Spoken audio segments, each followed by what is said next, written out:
Radio Kantipur, radio राष्ट्रको। अतिक्रमित भूमि समेटिएको नेपालको नक्सा मन्त्री परिषदद्वारा स्वीकृत, विदेशमा आपतमा परेका नेपाली ल्याउन भने अझै केही समय लाग्ने।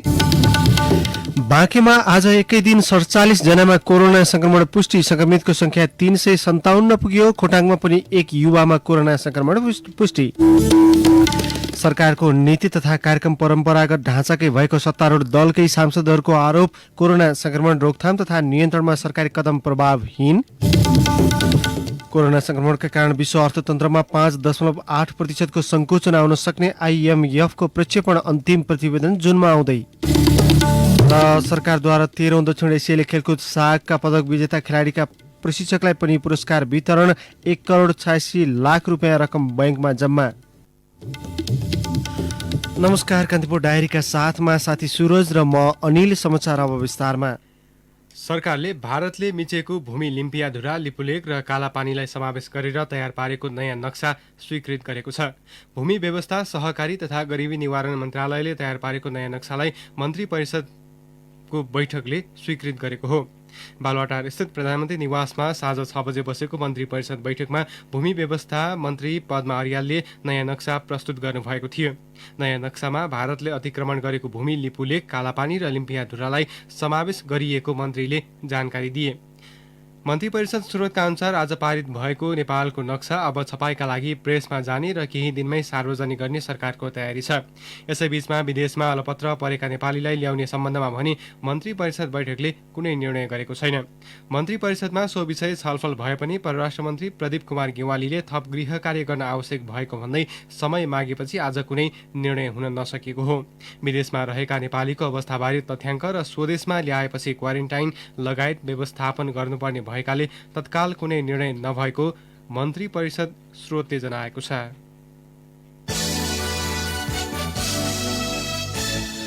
बाँके जिल्लामा आज एकै दिन 47 जनामा कोरोना संक्रमण पुष्टि भएको छ। स्वास्थ्य तथा जनसङ्ख्या मन्त्रालयले आयोजना गरेको नियमित पत्रकार सम्मेलनमा प्रवक्ता डाक्टर विकास देवकोटाले संक्रमितको पछिल्लो संख्यासँगै मुलुकमा कोरोना संक्रमितको संख्या 357 पुगेको जानकारी दिनुभयो।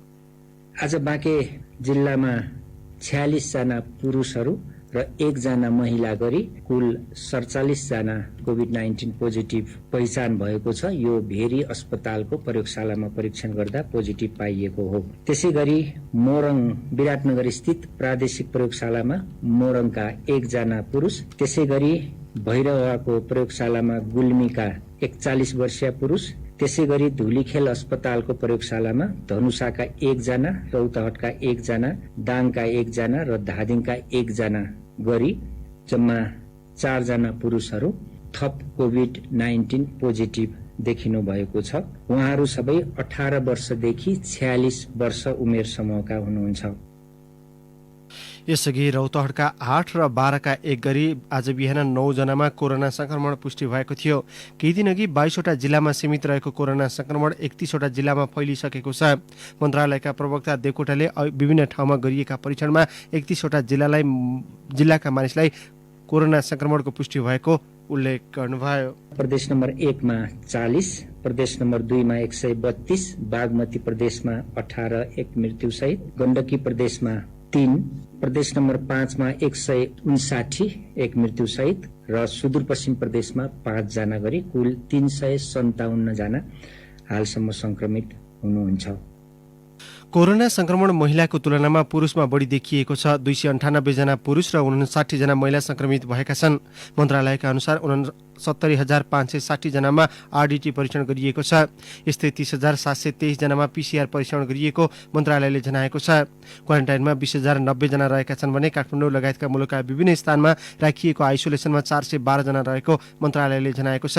अहिलेसम्ममा 36 जना उपचारपछि घर फर्किएका छन् भने 2 जनाको कोरोना संक्रमणका कारण मृत्यु भएको छ। यसैबीच खोटाङको हलेसीमा पनि एक युवामा कोरोना संक्रमण पुष्टि भएको छ। धरान स्थित BP कोइराला मेमोरियल अस्पतालमा गरिएको परीक्षणमा ती युवामा PCR पोजिटिभ देखिएको हाम्रा सहकर्मी डमरसिंह राईले जनाएका छन्। खोटाङमा 33 जनाको स्वाब परीक्षणका लागि लगिएको थियो। PCR रिपोर्ट आइसकेका 28 मध्ये 1 जना युवामा पोजिटिभ देखिएको हो। उनी गत चैत 18 गते काठमाडौँबाट खोटाङ गएका थिए। कान्तिपुर डायरीमा अब कान्तिपुर सविस्तार। कान्तिपुर सविस्तार। जनस्वास्थ्य विज्ञ भन्छन् लकडाउन कोरोना संक्रमण नियन्त्रण र रोकथामको अन्तिम र निर्विकल्प उपाय होइन, तर सरकार यसलाई ब्रह्मास्त्र झैँ प्रयोग गर्दैछ। संक्रमितको पहिचान र परीक्षणलाई तीव्रता दिनुपर्ने सरकार आफैमा अल्मलिएको छ। त्यसैले महामारीका बेला ल्याउने तयारी भएको बजेटको प्राथमिकता निर्धारणमा पनि सरकार चुकेको छ। प्रतिपक्षले त सधैँ सरकारको उछिटो काटेर आफ्नो धर्म निर्वाह गर्छ, तर यसपटक सत्तारूढ दलबाटै सरकारको नीति तथा कार्यक्रम परम्परागत भएको टिप्पणी सुनिन थालेको छ। निधाएको मान्छेलाई बिउझाउन सकिन्छ, तर निधाएको नाटक गर्नेलाई बिउझाउन सकिन्न, यो भनाइलाई सरकारले चरितार्थ गरिदिएको छ। मुलुक कोरोना महामारीबाट पार पाउने यत्नमा हुँदा सरकारको उपस्थिति खोज्ने धौधौ परेको छ। मुलुक झण्डै 2 महिना यता लकडाउनमा छ। कोरोना संक्रमण फैलिन नदिन र संक्रमितको पहिचान गर्न लकडाउनले समय उपलब्ध गराउँछ, तर यी 2 महिना सरकारले खेर फाले सरह नै व्यतीत रहेको छ। पहिचान भएका संक्रमित अझै अस्पताल पुग्न पाउँदैनन्। क्वारेन्टाइनमा बस्नेहरू पनि भागेको खबर आइरहेका छन्। यस्तो विषम परिस्थितिमा सरकारले ल्याएको नीति तथा कार्यक्रम चुनावी शैलीको भएको र महामारी नियन्त्रणमा चुकेको आरोप सत्तारूढ दलबाटै उठेको छ। सांसद भीम रावल: यो नीति तथा कार्यक्रमको कार्यान्वयन गर्ने सिलसिलामा मैले यसका कार्यक्रमहरू हेरे। ती कार्यक्रमहरूले साँच्चीकै अहिलेको अवस्थामा देशका पिछडिएका क्षेत्रहरू, समुदायहरू र श्रमजीवी जनतामा केन्द्रित भएर जति जानुपर्ने हो त्यो नीति तथा कार्यक्रमले प्रतिबिम्बित गरेको जस्तो मलाई लागेको छैन र यो कुरालाई पूर्णता दिनको लागि बजेटमा हामीले त्यो देख्न पाउनेछु भन्ने पनि मैले आशा गरेको छु। शक्तिशाली र बहुमत प्राप्त सरकारले महामारीका बेला जनतालाई राहत दिने आश धेरैको थियो, तर अवस्था यस्तो भइदियो कि लकडाउन घोषणासँगै निम्न आय भएका व्यक्ति हिँडेरै थाक थलो पुग्दा समेत आहार खाएर सुतेको अजिङ्गर जस्तो सरकार डगमगाएन। गाउँ गाउँमा सिंहदरबार पुर्याएको बताउने सरकार बालुवाटार बाहिर पनि निस्किन सकेको छैन। प्रमुख प्रतिपक्षी कांग्रेसका सांसद प्रदीप गिरी: लडाकु जट्ठा बनाएर हिँडेको मन्त्रीहरू झुक्किएर भए पनि गाउँको अवस्था बुझ्नुस्। त्यो अवस्था बुझ्नु भनेको कोभिडको आतंक बुझ्नु हो। सडक पनि चाहिएको छ, तर त्योभन्दा पहिले परस्पर सहानुभूति चाहिएको छ, परस्पर संवेदना चाहिएको छ, प्रेम र माया चाहिएको छ। आफ्ना दाजुभाइलाई, हाम्रा छिमेकीलाई माया गर्न नसक्ने व्यक्ति समाजवादी हुँदैन र प्रधानमन्त्रीले भन्न सक्नुपर्छ, सान्त्वना दिएर हुँदैन। मसँग तपाईँलाई दिनका लागि आँसु भए केही पनि छैन, श्रम भए केही पनि छैन, रोदन भए केही पनि छैन। आउनुस् हामी केही दिन खुवाएर बसौँ। झुठो ललिपप दिने होइन। सरकारी लाचारी यतिमै सीमित छैन। नेपाली भूमिमा भारतीय पक्षले बाटो खोल्दा समेत राम्ररी आवाज उठाउन नसकेको प्रसङ्गले पनि धेरै कुरा छर्लङ्ग पार्छ। कोरोना त्रासमा पनि स्थायी सरकार कानमा तेल हालेर जनमतको घोर अपमान गरेको छ। राजपा नेपालका सांसद महेन्द्र राई यादव: कोरोना उत्पन्न संकट समाधान गर्नको लागि आम नागरिकको विश्वासको वातावरण बनिरहेको अवस्था छैन र प्रभावित क्षेत्रहरूलाई सरकारले उचित बजेटको व्यवस्था गर्न आवश्यक माग गर्दछु। नेपाल र विश्व नै अहिले आतंकित र भयभीत छ। आगामी दिनहरूको चुनौतीपूर्ण छ। आम जनतालाई यस महामारीबाट कसरी बचाउन सकिन्छ, अर्थतन्त्रलाई कसरी प्रभावकारी बनाउने तर्फ यो नीति कार्यक्रम र प्राथमिकतामा परेको छैन। कोरोनाको त्रास विश्वबाट कहिले हट्छ भन्ने जवाब शक्ति राष्ट्रहरूसँग नभएको अवस्थामा नेपाल जस्तो मुलुकले लकडाउनलाई मात्र लम्ब्याउने तर दैनिक ज्यालादारी गर्ने मजदुर विपन्न परिवारका लागि राहत प्याकेज नल्याउनु सरकारी रवैया बुझिन सक्नुको छ। सांसदहरूको कोरोना परीक्षण गरेर संसद चालु गर्ने तर नागरिकलाई परीक्षणको दायरामा ल्याउन नसक्ने नीति पनि उदेक लाग्दो छ। यसले दीर्घकालमा पार्ने असरका बारेमा सरकार बेखबर चाहिँ छ। कोरोनाले अहिले पारेको प्रभाव भविष्यमा निम्त्याउन सक्ने जोखिमको बारेमा सरकार चुइक्क बोलेको छैन। अर्थविद डाक्टर अच्युत वाग्ले: बजेटको र मौद्रिक नीतिको पहिले नै पुनरावलोकन गरिसकेर नयाँ कार्यक्रमहरू घोषणा गरिसक्नु पर्थ्यो। अब अहिलेसम्म गरेन। यो नीति तथा कार्यक्रमले स्पष्टसँग 4वटा कुरालाई भन्न सक्नु पर्थ्यो। हामीले संक्रमण नियन्त्रणका लागि जुन जुन तहबाट खर्च हुन सक्छ, स्थानीय तहदेखि के सुविधा चाहिएको त्यो भोलिदेखि लिएर जानुस् र सेवा सुरु गर्नुस्। पहिलो कुरा त्यो हुनुपर्छ। संक्रमण पछिको पहिलो प्राथमिकता अहिले भोक नियन्त्रणको हो। विदेशबाट मान्छे ल्याउने नल्याउने जुन कुराको दोधार छ त्यो नीतिमा प्रष्टसँग हुनुपर्छ। विश्वलाई चुनौती दिएको कोरोनाले नेपाललाई केही असर गर्दैन जस्तो गरी विश्लेषण गर्ने प्रधानमन्त्री केपी शर्मा ओली र मन्त्रीहरू सत्ता जोगाउने खेलमा जति सक्रिय छन् त्यति सक्रिय कोरोना महामारी नियन्त्रण र रोकथाममा हुन सकेका छैनन्। सत्ता टिकाउन भित्री सहमति गर्ने शासकहरूसँग परिचित नेपाली जनताले आगामी चुनावमा के गर्लान् त त्यो भोलिको दिनमा थाहा हुने नै छ। सरकारी रवैयाको साक्षी बस्नुभन्दा आफै सुरक्षित हुने उपाय अवलम्बन गरौं र संक्रमण हुनै नदिउँ। रेडियो कान्तिपुरका लागि prince Gautam. Kantipur सविस्तार।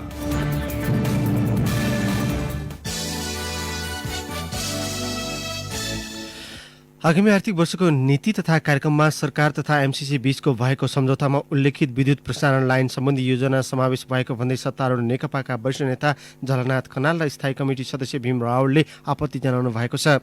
MCC घुमाउरो पारामा संसदबाट pass गराउन खोजिएको भन्दै खनाल र रावलले प्रधानमन्त्री केपी ओलीलाई ध्यानाकर्षण पत्र समेत लेख्नु भएको छ। एमसीसी अध्ययन तथा सुझाव कार्यदलका संयोजक समेत रहेका खनालले विद्युत प्रसारण लाइन सम्बन्धी आयोजना नीति तथा कार्यक्रममा समावेश गरिएको भन्दै आपत्ति जनाउनु भयो। खनाल र रावलद्वारा प्रधानमन्त्रीलाई बुझाइएको ध्यानाकर्षण पत्रमा भनिएको छ, सरकारको नीति तथा कार्यक्रमको बुँदा नम्बर 211 मा लप्सीफेदी रातमाटे हेटौँडा र लप्सीफेदी रातमाटे दमौली बुटवल 400 केबी प्रसारण लाइन निर्माण कार्य अघि बढाइनेछ भनी नेपाल सरकार र एमसीसीका बीचमा भएको सम्झौतामा उल्लेखित आयोजना जस्ताको तस्तै राखिएको छ।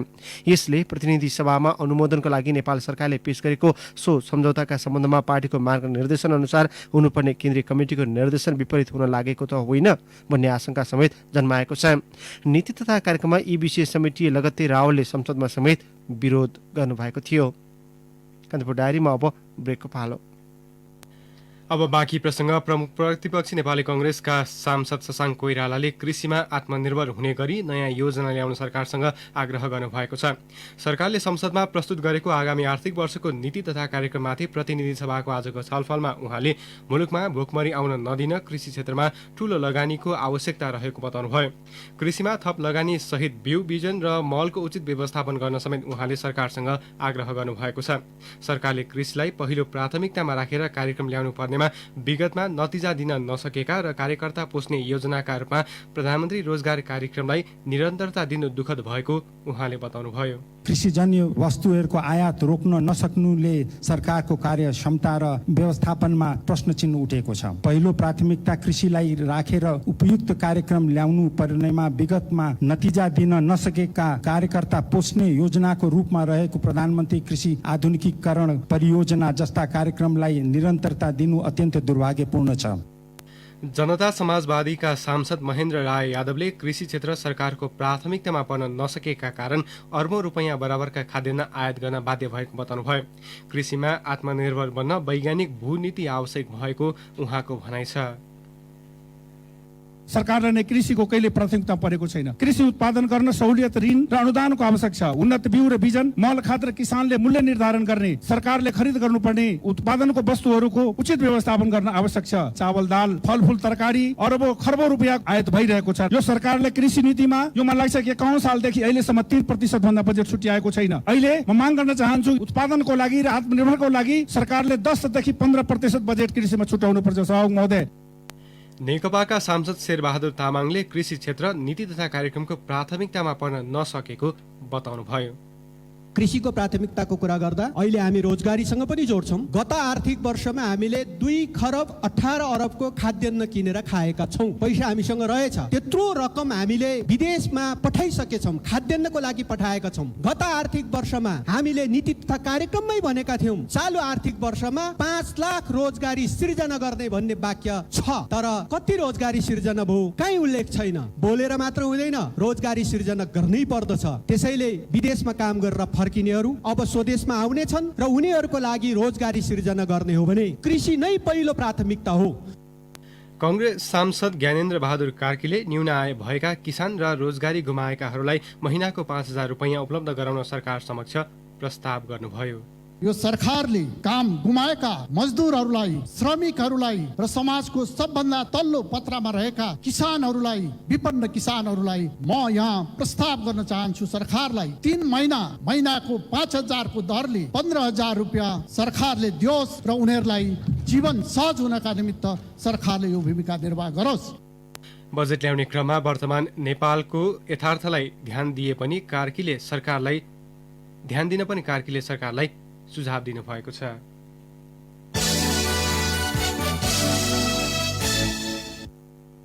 लोकसेवा आयोगले परीक्षाको चरणमा नपुगेका सबै तहका कर्मचारी छनौट प्रक्रिया स्थगित गर्ने निर्णय गरेको छ। आज बसेको आयोगको बैठकले सरकारको निर्णय अनुसार परीक्षाको तहमा नपुगेका कर्मचारी छनौट प्रक्रियालाई स्थगित गर्ने निर्णय गरेको हो। दरखास्त आह्वान भएका सबै सूचना र नयाँ विज्ञापन प्रकाशित गर्ने काम हाललाई स्थगित गरिएको आयोगका सूचना अधिकारी देवी प्रसाद सुवेदीले बताउनुभयो। सरकारले समेत कोरोना महामारीका कारण आर्थिक समस्या हुन सक्ने आकलन गरी नयाँ कर्मचारी भर्ना प्रक्रिया स्थगित गर्ने निर्णय गरेको थियो। तर लोकसेवाले परीक्षाको चरणमा गइसकेका कार्यक्रम रद्द हुन नसक्ने पनि यसअघि नै प्रतिक्रिया दिएको थियो।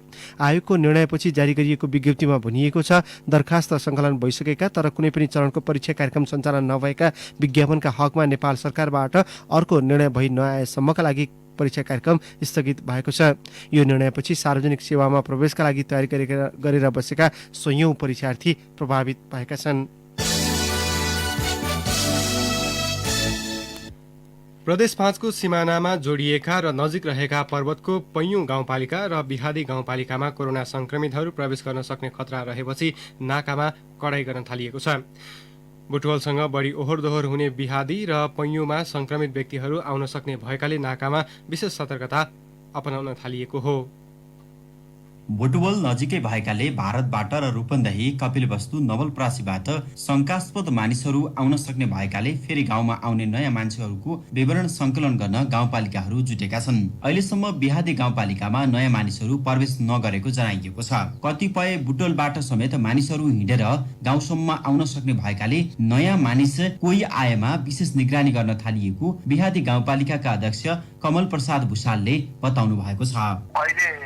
चौकीहरूलाई नाकामा क्लियर गर्नको लागि चौकीहरूलाई हामी भनेको छ। भन्दै पनि त्यो रातिमा चौकीले ड्युटी दिन पनि नसक्ने, हाम्रो निगरानी पनि कम हुने हुँदाखेरि यो बुटवलबाट आउने कुराहरूलाई अवस्था अलि अप्ठ्यारो देखिएको छ। सुरक्षाकर्मीले 24 घण्टा ड्युटी दिनुपर्ने देखिएको छ, हाम्रो निगरानीले मात्रै नभेट्ने भयो कि। यता पैयुँ गाउँपालिकामा बुटवल भैरहवाबाट सामान आयात निर्यात रोक्न र यातायात वा पैदल आउन सक्ने भएकाले सचेतना अपनाउन थालिएको छ। प्रदेश 5 का जिल्ला र भारतमा कोरोना संक्रमित बढ्दै गएकाले सतर्कता अपनाउन थालिएको छ। बिहादी गाउँपालिका र पैयुँ गाउँपालिकाका बासिन्दाहरू प्रायजसो बुटवल भैरहवातिर बसोबास गर्दै आइरहेका छन् भने त्यस क्षेत्रको मुख्य व्यापारिक केन्द्र बुटवल नै हो। भारतीय सीमा नाकामा आएका केही पर्वतका नागरिक समेत रहेको सूचना आएको र कोही तराईतिरबाट समेत छिरे भने स्थानीय तहले उनीहरूलाई ल्याउँदा क्वारेन्टिन राख्ने काम भइरहेको पैयुँ गाउँपालिकाका अध्यक्ष खगेन्द्र प्रसाद तिवारीको भनाइ छ। हामीले मापदण्ड पेयको होम क्वारेन्टाइन स्थापना गर्न सकिन्छ भने होम क्वारेन्टाइन स्थापना गर्ने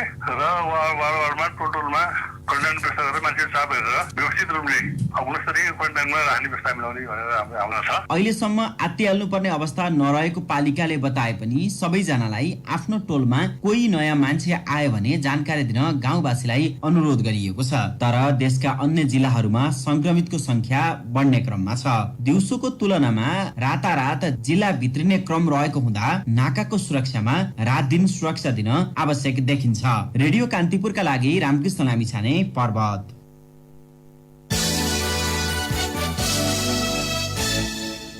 बाह्रमा संक्रमितको संख्या बढ्न थालेपछि जिल्ला प्रशासन कार्यालयले जिल्लामा 15 दिनको लागि निषेधाज्ञा थप गरेको छ। आज बसेको सुरक्षा समितिको बैठकले भोलि 1 बजेदेखि जेठ 20 गतेसम्म का लागि लागू हुने गरी निषेधाज्ञा जारी गरेको प्रमुख जिल्लाधिकारी रुद्रप्रसाद पण्डितले बताउनुभयो। अति आवश्यक खाद्यान्न, औषधि निर्माण तथा खाद्यान्नमा प्रयोग गरिने कच्चा पदार्थको ढुवानी बाहेक अन्य सवारी साधनमा चल्न रोक लगाइएको उहाँको भनाइ छ। यस्तै कपिलवस्तुमा कोरोना भाइरस संक्रमणको जोखिम बढ्दै गएपछि स्थानीय प्रशासनले जेठ 20 गतेसम्मका लागि जिल्लामा सिल गर्ने निर्णय गरेको छ। उता सुनसरीको धरानस्थित बीपी कोइराला स्वास्थ्य विज्ञान प्रतिष्ठानको स्त्री तथा प्रसुति विभागमा आज सिल गरिएको छ। धनकुटा जिल्ला अस्पतालमा कार्यरत कोरोना पोजिटिभ देखिएकी एक नर्सले रिफर गरेका एक बिरामी प्रतिष्ठानको प्रसुति विभागमा भर्ना भएको सूचनापछि सिल गरिएको हो। कान्तिपुर डायरीमा पुनः ब्रेकको पालो। ब्रेकपछि कान्तिपुर डायरीमा अब आर्थिक समाचार। निर्माणाधीन भेरी बबई बहुउद्देशीय आयोजनाको डाइभर्सन अन्तर्गत दोस्रो चरणको संरचना निर्माणको ठेक्का रद्द भएको छ। हाइड्रो मेकानिकल तर्फ गेट तथा पेनिस्टक पाइप निर्माणका लागि गरिएको 2 अर्ब रुपैयाँ बराबरको ठेक्का रद्द भएको हो। जलस्रोत तथा सिंचाई विभागले लकडाउनका कारण निर्माण कम्पनीले प्रतिस्पर्धा नदेखिएपछि वैशाख 30 गते ठेक्का रद्द गरेको हो। सार्वजनिक खरिद ऐन 2063 अनुसार प्रतिस्पर्धा हुन नसकेपछि विभागले बोलपत्र रद्द गरेको आयोजनाका सूचना अधिकारी कृष्ण उपाध्यायले जानकारी दिनुभयो। ठेक्का रद्द भएपछि बहुउद्देश्यीय आयोजनाको काम प्रभावित हुने उपाध्यायले बताउनुभयो। उहाँले भन्नुभयो 4 वर्षभित्र यो काम सकेर बिजुली बाल्ने योजना थियो। ठेक्का रद्द भएपछि चालु आर्थिक वर्षमा पुनः टेन्डर प्रक्रिया सुरु गर्नुपर्ने भएको छ। बाँधस्थलमा पुल सहितको 6वटा गेट र पेनस्टक पाइप निर्माणका लागि गरिएको टेन्डर रद्द भएपछि अन्य काम समेत प्रभावित हुने आयोजनाले जनाएको छ। पुनः लागत मूल्याङ्कन गरेर टेन्डर गर्न समय लाग्ने भएकाले आयोजनाको काम लम्बिने निश्चित भएको सूचना अधिकारी उपाध्यायले बताउनुभयो। जारी लकडाउन र एक सातादेखि लगाइएको निषेधाज्ञाका कारण पर्सा बारा औद्योगिक करिडोरका उद्योग सञ्चालनमा समस्या भएको छ। मुलुकै सर्वाधिक ठूलो यी औद्योगिक करिडोर पर्सा र बारा जिल्लाको सीमामा पर्छ। लकडाउन र निषेधाज्ञाका कारण मजदुरलाई एक जिल्लाबाट अर्को जिल्लामा आवत जावत गर्न समस्या भएको अखिल नेपाल ट्रेड युनियन महासङ्घ बाराका अध्यक्ष बेनी प्रसाद तिमल सिन्हाले बताउनुभयो। उद्योग सञ्चालन नहुँदा करिडोरका अधिकांश मजदुरले चैत महिनाको तलब समेत पाएका छैनन्। अब अन्तर्राष्ट्रिय प्रसङ्ग। कोरोना संक्रमणका कारण विश्व अर्थतन्त्रमा आगामी वर्ष सङ्कुचन आउने अन्तर्राष्ट्रिय मुद्रा कोष IMFले प्रक्षेपण गरेको छ। सन् 2020 को तुलनामा 2021 मा 5.8%ले अर्थतन्त्रमा सङ्कुचन हुन सक्ने IMFले जनाएको छ। IMF का निर्देशक क्रिस्टिन लिना गिर्गिभाले विश्वको अर्थतन्त्र अपेक्षा भन्दा खराब अवस्थामा रहेको बताउनु भएको बेलायती समाचार संस्था रोइटर्सले उल्लेख गरेको छ। यो सङ्कटबाट पुनर्प्राप्ति गर्न धेरै समय लाग्ने पनि उहाँको भनाइ छ। कोरोना भाइरसका कारण गरिएको लकडाउनले विश्वको अर्थतन्त्रलाई सन् 1930 को अवस्थामा धकेल्ने पनि उहाँले बताउनु भएको रोइटर्सले उल्लेख गरेको छ। IMFले आगामी जुनमा अन्तिम प्रतिवेदन सार्वजनिक गर्ने तयारी गरेको छ। कान्तिपुर डायरीमा अब खेल प्रसङ्ग। सरकारले 13औं दक्षिण एसियाली खेलकुद सागका प्रशिक्षकलाई आज पुरस्कार वितरण गरेको छ। गत मक्सिरमा सम्पन्न साग खेलका प्रशिक्षकलाई युवा तथा खेलकुद मन्त्रालयले आज पुरस्कार वितरण गरेको हो। सागका पदक विजेता खेलाडीले पाएको 1 महिनापछि 68 जना प्रशिक्षकले आज सो पुरस्कार रकम प्राप्त गरेका छन्। विभिन्न विधाका 44 जना प्रशिक्षकले अझै पुरस्कार पाउन बाँकी छ। मन्त्रालयले आज विज्ञप्ति जारी गर्दै सागका प्रशिक्षक र सहायक प्रशिक्षक गरी 68 जनाको नाममा 1,86,00,000 रुपियाँ ब्याङ्क खातामा जम्मा गरिदिएको जनाएको छ। सागमा स्वर्ण दिलाका मुख्य प्रशिक्षकलाई स्वर्ण 5 लाख, रजत जित्नेलाई 3 लाख र काँस्यलाई 2 लाख दिने सरकारले यसअघि निर्णय गरेको थियो। यसैगरी सहायक प्रशिक्षक मध्ये स्वर्णले 3, रजतले 3 र काँस्यले 1 लाख रुपियाँ प्राप्त गरेका छन्। यस्तै सङ्घतर्फ स्वर्ण जित्नेलाई 9, रजत जित्नेलाई 6 र काँस्य जित्नेलाई 3 लाख रुपियाँ सरकारले प्रदान गरेको छ। यसअघि सरकारले गत वैशाखमा पदक विजेता खेलाडीलाई 19 करोड 53 लाख रुपियाँ पुरस्कार वितरण गरेको थियो। जर्मन बुन्डेसलिगामा आज राति वेर्डन ब्रेमेन र लिभरकुसेन बीच प्रतिस्पर्धा हुँदैछ। तालिकाको 5औं स्थानमा रहेको लिभरकुसेन र पुछारबाट दोस्रो स्थानमा रहेको ब्रेमेन बीच नेपाली समयअनुसार राति 11:15 बजे खेल सुरु हुन लागेको हो। 25 खेलबाट लिभरकुसेनको 47 अङ्क छ भने ब्रेमेन 24 खेलबाट 18 अङ्क सहित पुछारबाट तालिकाको दोस्रो स्थानमा छ। बुन्डेसलिगामा 18 क्लब छन्। आजको खेल जिते लिभरकुसेनलाई अङ्क तालिकामा 4औं स्थानमा जाने अवसर हुनेछ भने रेलिगेसनबाट जोगिने ब्रेमेनलाई आजको खेल जित्नै पर्ने दबाव छ। यसअघि हिजो भएको खेलमा शीर्ष स्थानमा रहेको बायर्न म्युनिखले युनियन बर्लिनलाई 2-0 ले पराजित गर्दै तालिकाको शीर्ष स्थानमा जमेर बसेको छ। जाँदा मुख्य प्रसङ्गहरू पुनः एकपटक। अतिक्रमित भूमि समेटिएको नेपालको नक्सा मन्त्री परिषदद्वारा स्वीकृत, विदेशमा आपतमा परेका नेपालीलाई ल्याउन अझै केही समय लाग्ने। बाँकीमा आज एकै दिन 47 जनामा कोरोना संक्रमण पुष्टि, संक्रमितको संख्या 357 पुग्यो। खोटाङमा पनि एक युवामा कोरोना संक्रमण पुष्टि। सरकारको नीति तथा कार्यक्रम परम्परागत ढाँचाकै भएको सत्तारूढ दलकै सांसदहरूको आरोप, कोरोना संक्रमण रोकथाम तथा नियन्त्रणमा सरकारी कदम प्रभावहीन। कोरोना संक्रमणका कारण आगामी वर्ष विश्व अर्थतन्त्रमा 5.8% को सङ्कुचन आउन सक्ने IMF को प्रक्षेपण अन्तिम प्रतिवेदन जुनमा आउँदै। र सरकारद्वारा 13औं दक्षिण एसियाली खेलकुद सागका पदक विजेता खेलका प्रशिक्षकलाई पनि पुरस्कार वितरण, 1,86,00,000 रुपियाँ रकम ब्याङ्कमा जम्मा। हवस्, नै प्रसङ्गसहित कान्तिपुर डायरीका सम्पूर्ण बुलेटिन आजलाई यहीँ सकिन्छन्। भोलि बिहान 6:30 बजे हामी नियमित बुलेटिन लिएर आउनेछौँ। तबसम्मका लागि कान्तिपुर डायरीबाट साथी सुरज र म अनिल बिदा माग्छौँ। नमस्कार, शुभरात्रि।